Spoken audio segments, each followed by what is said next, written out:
वळूयात पुढील बातमीकडे।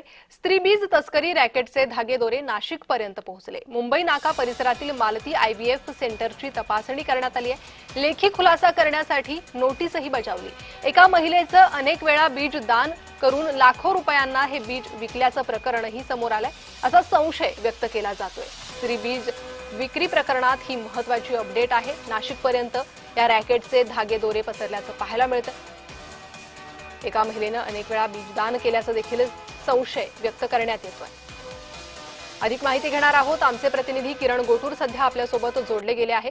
किरण, बदलापूर मधून सुरू झालेले हे प्रकरण, याचे धागेदोरे आता नाशिकपर्यंत पोहोचले, काय चौकशीत समोर आलंय?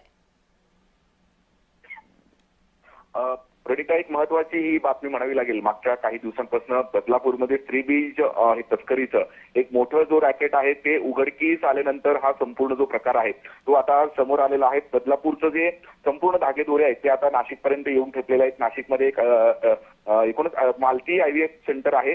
या हॉस्पिटलच्या रजिस्ट्रेशनचा जो नंबर आहे त्या नंबरवरती बदलापूरमध्ये हे तस्करी हे केली जात होती, अशा पद्धतीचा प्राथमिक तपास जो आहे या सगळ्या तपासामध्ये माहिती समोर आलेली आहे। आता बदलापूरचं एक टीम असेल किंवा नाशिकचं स्थानिक प्रशासन असेल, या सगळ्या संदर्भात अधिक चौकशी करतायत। काल त्या हॉस्पिटलमध्ये जाऊन त्यांनी इन्क्वायरी केलेली आहे। त्यामुळे नेमकं आता या इन्क्वायरीमध्ये नाशिकचा काही संबंध आहे का किंवा आणखीन काही हे तपासात माहिती समोर येतो हे बघणं महत्त्वाचं असणार आहे। जी किरण, धन्यवाद सविस्तर माहितीसाठी।